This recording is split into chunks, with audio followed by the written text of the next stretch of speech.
Hello friends, welcome our dream life AS YouTube channel. இன்றைக்கி நம்ம வீடியோவில் ஒரு டெம்பிள் வாக் தான் பார்க்க போகிறோம். நம்ம எந்த டெம்பிளுக்கு போயிட்டுருக்கோன்னா காஞ்சிபுரத்தில் இருக்க கைலாசநாதர் டெம்பிளுக்கு போயிட்டுருக்கோம். இது வந்து காஞ்சிபுரத்தின் மைய பகுதியில் அமைஞ்சிருக்கு. காஞ்சிபுரம் சென்டர்லேருந்து 1 கிலோமீட்டர் அளவில் தான் இந்த கோயில் அமைஞ்சிருக்கு. சென்னையிலேருந்து நாங்கள் ஒரகடம் வழியாக போயிட்டுருக்கோம். வீட்டிலேருந்து 4:30 போல் கிளம்புனோம். ஈவினிங் ஆயிடுச்சு, வெயில் இருக்காது அப்படின்னு. ஆனால் சன் செட் ஆகிற டைம்ன்றதுனால அப்போயுமே வெயிலாக தான் இருந்துச்சு. இந்த கோயிலோட டைமிங்ஸ் வந்து காலையில் 8:30லேருந்து ஆஃப்டர்நூன் 12 o'clock வரைக்கும், அப்புறம் ஈவினிங் 4 o'clockலேருந்து 9 o'clock வரைக்கும்.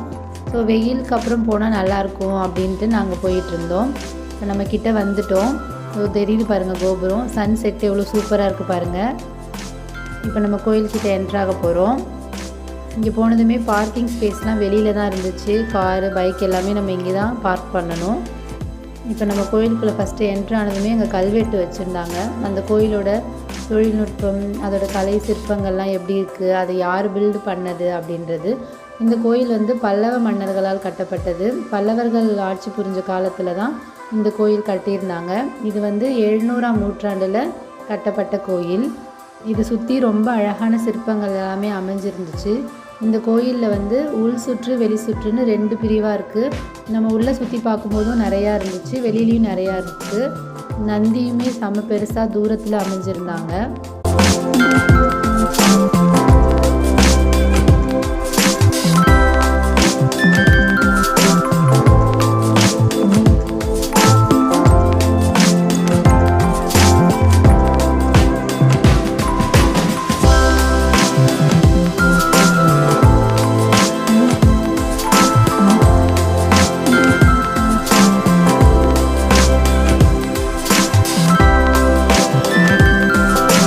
இப்போ நம்ம பார்க்குறது கோயிலோட உள் சுற்று. இதுதான் வந்து கோயிலுக்குள்ளே சுற்றி வர்ற இடம். இங்கே வந்து எல்லா சிற்பங்களுமே ரொம்ப அழகாக அமைச்சிருந்தாங்க. எல்லாமே சிங்க முகத்தோடு தான் அதோட வாகனங்கள் அந்த மாதிரி அமைச்சிருந்தாங்க. ஒரு தூணுக்கு இடையிலுமே ஒரு சிற்பக்கலைகள் இருந்தது. இவங்களோட கட்டிடக்கலையெல்லாம் ரொம்ப நுணுக்கமாக பண்ணியிருந்தாங்க. நம்ம கிட்ட பார்த்தோன்னா ரொம்ப அதில் அழகான டான்ஸு, ஸோ அவங்க என்னென்னலாம் பண்ணிகிட்ருக்காங்க அப்படின்ற சொல்கிற மாதிரி இருந்துச்சு. இதுதான் கோயிலுக்குள்ளே போகிற என்ட்ரன்ஸு. இதுக்குள்ளே வந்து கேமரா நாட் அலௌடு. இங்கே மூலவராக இருக்கிற கைலாசநாதரோட சிறப்பு என்னென்னா 16 பட்டைகள் கொண்ட சேஷலிங்கமாக அவர் வழிபடப்படுறாரு. இங்கே வந்து நாரத முனிவர் வந்து பூஜித்திருக்காரு அப்படின்னு சொல்லப்படுறாங்க வரலாற்று பின்னணியில்.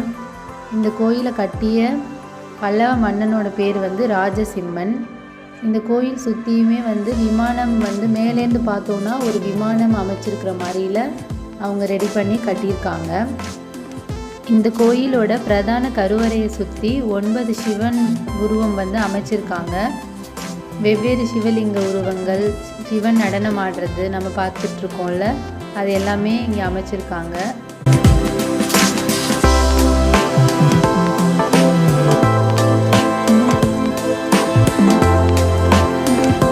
இங்கே மயில் வாகனரான முருகருக்கு தனியாக ஒரு சிலை வச்சு சன்னதி உருவாக்கியிருக்காங்க. இதை சுற்றிலுமே சின்ன சின்ன சுற்று கோயில்கள் அமைச்சிருக்காங்க. இந்த உள் சுற்று ஃபுல்லாகவே ஒரு சிங்க தூண்கள் அமைச்சு அதுக்குள்ளே சாமியை வச்சுருக்காங்க. சின்ன சின்ன கோயிலாக அமைச்சிருக்காங்க.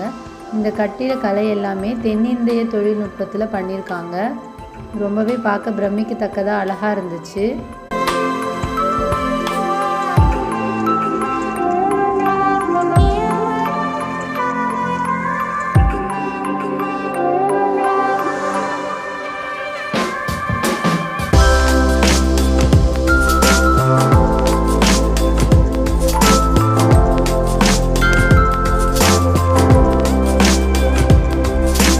இங்கே சிவபெருமான் லிங்க வடிவத்தில் கைலாசநாதராக அமைஞ்சிருக்கிறதால இது வந்து காஞ்சிபுரத்தில் இருக்கிற சின்ன கைலாசம் அப்படின்னே அழைக்கப்படுது இந்த கோயில். அந்தளவுக்கு சிறப்புமிக்க ஸ்தலத்தில் இதுவும் ஒரு கோயிலாக அமைஞ்சிருக்கு. இப்போ நம்ம கோயில் சுற்றிட்டு வெளில வந்துட்டோம். சாமியை தரிசனம் பண்ணிவிட்டு இது வெளியில், அங்கே உள் சுற்று முடிச்சுட்டு இதுதான் வெளி சுற்று. வெளி சுற்று எல்லாமே ஃப்ரண்ட் சைடில் ஒரு கோயில்லையுமே லிங்கம் அமைச்சு வச்சுருந்தாங்க.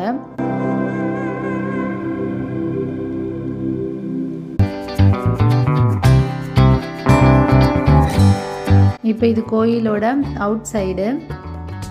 இங்கே ஃபுல்லாகவே கிராஸால் மேக் பண்ணியிருந்தாங்க இடத்த. ஸோ எல்லாருமே நல்லா விளையாண்டுட்டு ரிலாக்ஸ் பண்ணிவிட்டு நம்ம ஈவினிங் டைமில் வந்துட்டு குழந்தைங்களோட இருக்கும்போது நல்லா ரிலாக்ஸ் பண்ணிவிட்டு என்ஜாய் பண்ணிவிட்டு போகலாம்.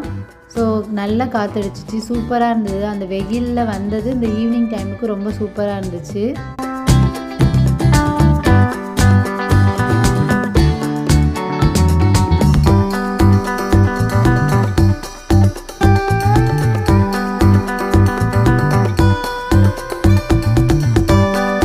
அடுத்தது நம்ம கச்சபேஸ்வரர் திருக்கோயிலுக்கு தான் வந்திருக்கோம். இதுவும் காஞ்சிபுரத்தில் தான் அமைஞ்சிருக்கு.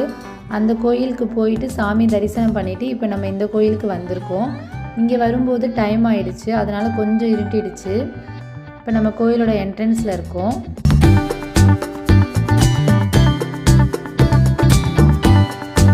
இந்த கோயில் 1600 வருஷம் பழமை வாய்ந்த கோயில். இங்கே மூலவர் கச்சபேஸ்வரர், தாயார் சுந்தராம்பிகை. இந்த கோயிலோட வரலாற்று பின்னணி என்னென்னா, அமிர்தத்தை எடுக்கிறதுக்காக தேவர்களும் அசுரர்களும் திருப்பார்கடலை கடையும் போது திருமால் ஆமை உருவம் எடுத்து அவங்களுக்கு உதவுனாங்க. அப்போ மந்தர் மலையை அவர் முதுகில் சுமந்துக்கிட்டாரு. ஆமைக்கு கச்சபம் அப்படின்ற இன்னொரு பேர் இருக்குது. ஸோ ஆமை வடிவத்தில் இருக்க திருமாலோட உதவியால் அமிர்தத்தை எடுத்துடுறாங்க. அப்போதைக்கு அவர் கடலை கொஞ்சம் கலக்கி விட்டுடுறாரு. அப்போ அங்கே இருக்கிற உயிரினங்கள்லாம் பயப்படுறாங்க. அப்போ சிவபெருமான் கச்சபத்தில் இருக்கிற ஓட்டை எடுத்து தன்னோட கழுத்தில் இருக்கிற எலும்பு மாலையில் அணிஞ்சிக்கிறாரு. இதனால தான் இவருக்கு கச்சபேஸ்வரர் அப்படின்ற பெயர் அமைஞ்சிருக்கு. இப்போ நம்ம கோயிலுக்குள்ளே வந்துட்டோம். இப்போ நம்ம கோயிலோட கருவறைக்குள்ளே போயிட்டு சாமியை தரிசனம் பண்ணிட்டு வந்துடலாம். இந்த வழியாக தான் நம்ம உள்ளே போகணும். கதவே தங்க கதவு அப்படின்ற மாதிரி அமைப்பில் அமைஞ்சிருந்துச்சு. இப்போ நம்ம சாமியை தரிசனம் பண்ணிவிட்டு வெளில வந்துட்டோம். இங்கே நிறைய லிங்கங்கள் அமைச்சிருந்தாங்க. 108 லிங்கங்கள், பஞ்சலிங்கம், மகாலிங்கம், லிங்கம் எத்தனை லிங்கம்லாம் இருக்கோ ஜலலிங்கம் எல்லாமே இங்கே அமைச்சு வச்சுருந்தாங்க. இதெல்லாம் நம்ம பார்த்துட்டு கோயிலை சுற்றி வந்துட்ருக்கோம். இந்த கோயிலோட சிறப்பு என்னென்னா, இந்த கோயிலில் கார்த்திகை மாதம் ஞாயிற்றுக்கிழமை கடை ஞாயிறு அப்படின்னு ஒரு விழா கொண்டாடப்படுது. வாரம் ஞாயிற்றுக்கிழமை நம்ம தலையில் மண் சட்டி வச்சு அதில் விளக்கேற்றி நம்ம கொண்டு கச்சபேஸ்வரரை தரிசனம் பண்ணணும். அப்படி பண்ணோன்னா தலையில் வச்சு கொண்டு வரதால் நமக்கு தலையில் இருக்கிற ப்ராப்ளம், தீராத தலைவலி, சைனஸ் பிரச்சனை, அந்த மாதிரி தலை சம்மந்தப்பட்ட ப்ராப்ளம் எல்லாமே நமக்கு சரியாயிடும். இங்கே அந்த விழா ரொம்ப சிறப்பாக கொண்டாடப்படுது. அப்புறம் பிரதோஷம், மகா சிவராத்திரி அந்த மாதிரி தினங்களில் ரொம்பவே விசேஷமாக சிறப்பாக அமைஞ்சிருக்கு.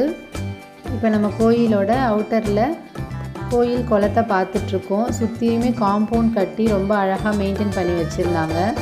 எல்லாமே மீன்கள் நிறையா இருந்துச்சு. எல்லோரும் அங்கே உட்காந்து ரிலாக்ஸ் பண்ணிவிட்டு நம்ம மீனுக்கு பொரியெலாம் வாங்கி போட்டுட்டு இருக்கலாம். அந்த மாதிரி அழகாக இருந்துச்சு. ரொம்ப ஜில்லுன்னு சூப்பராக இருந்தது.